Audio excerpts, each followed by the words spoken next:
សុស្ដីបងប្អូនទាំងអស់គ្នាគ្រាន់តែពេលជិះយន្តហោះហ្នឹងមើលទៅខាងក្រោមទៅសិតតែកកមានអារម្មណ៍ថាសប្បាយហើយរំភើបខ្លាំងមែនតើលើកទី1ឯក្នុងចាក់ជីវិតបានឃើញតែកកតោះ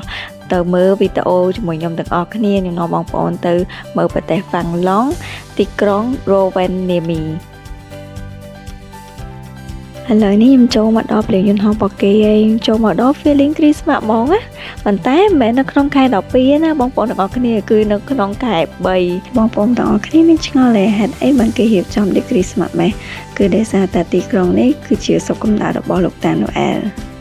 គោលបំណងធំដែលពួកខ្ញុំមកប្រទេសហ្វាំងឡង់ហ្នឹងគឺចង់មកមើលពន្លឺអារ៉ូរ៉ាអញ្ចឹងគាត់ពួកខ្ញុំចុះពីលើយន្តហោះពួកខ្ញុំបន្តដំណើរទៅ Airbnb ដើម្បីរៀបចំខ្លួនទៅមើលពន្លឺអារ៉ូរ៉ាទាំងយប់តែម្ដងម៉ោង7យប់ពួកខ្ញុំបានដល់ Airbnb ហើយពួកខ្ញុំបាន booking guide ឲ្យនាំខ្ញុំទៅមើលអារ៉ូរ៉ាហ្នឹងណាគឺនៅម៉ោង9កន្លះយប់ហើយបង guide ហ្នឹងគឺកាលមុនគឺគាត់គឺជាអ្នកបើកយន្តហោះហើយគាត់ចេះមើលអាកាសធាតុថាថ្ងៃហ្នឹងល្អឬក៏ល្អអញ្ចឹងណាហើយគាត់បានណែនាំឲ្យពួកខ្ញុំហ្នឹងទៅមើលតាំងពីថ្ងៃម៉ោងចុះពីលើយន្តហោះភ្លាមទៅមើលភ្លាមអញ្ចឹងបើយប់ហ្នឹងអត់មានទេថ្ងៃស្អែកគឺគាត់នាំខ្ញុំទៅមើលមួយសារទៀតហើយនៅពេលដែលគាត់មើលអាកាសធាតុហ្នឹងគាត់ប្រាប់ពួកខ្ញុំថាចែកថ្ងៃហ្នឹងអាកាសធាតុល្អខ្លាំងណាស់ល្អតែខ្ញុំអត់ដឹងថាល្អបែបណានៅពេលទៅដល់កន្លែងទីតាំងទី1បានថាភ្ញាក់ភើតហ្មងគឺស្អាតខ្លាំងមែនតើហ្មងណាហើយកាយគឺគាត់បានប្រាប់ពួកខ្ញុំថាទូទៅគឺឃើញតែពណ៌បៃតងឯអារ៉ូរ៉ាហ្នឹងណាប៉ុន្តែថ្ងៃដែលពួកខ្ញុំទៅហ្នឹងគឺកប់សេរីរីហ្មងគឺឃើញដល់ពណ៌ក្រហមទៀតគាត់ថាអត់ងាយឃើញទេពណ៌ក្រហមហ្នឹងថ្ងៃហ្នឹងគឺពួកខ្ញុំបានឃើញពណ៌បៃតងពណ៌ស្វាយហើយពណ៌ក្រហមហើយបែបកាឈូកឲ្យទឹកយូរស្អាតខ្លាំងមែនតើហ្មងអ្នកទាំងអស់គ្នា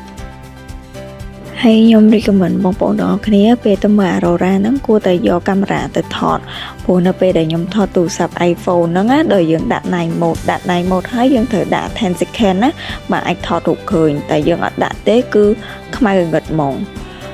ហើយបើយើងថតឃើញហ្នឹងក៏ឃើញភាគដែរដូចកាមេរ៉ាខ្ញុំស្ដាយបានយកកាមេរ៉ាទៅថតវីដេអូនេះរូបថតដែលខ្ញុំ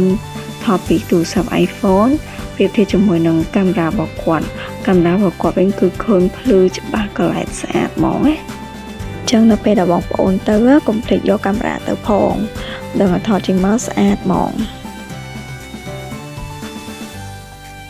គាត់ក៏បានយកភ្លើងមកឆ្អើរដើម្បីឲ្យពួកខ្ញុំកុំឲ្យនឹងងាពេកហើយគាត់បានយក hot dog ឲ្យពួកខ្ញុំអាំងខ្លួនឯងហើយមានទឹកផ្លែឈើក្តៅហើយមាននំមានអីហ្នឹងគាត់ចែកពួកខ្ញុំញ៉ាំអាំងបដើមមើល Aurora បដើមហើយបន្ទាប់ពី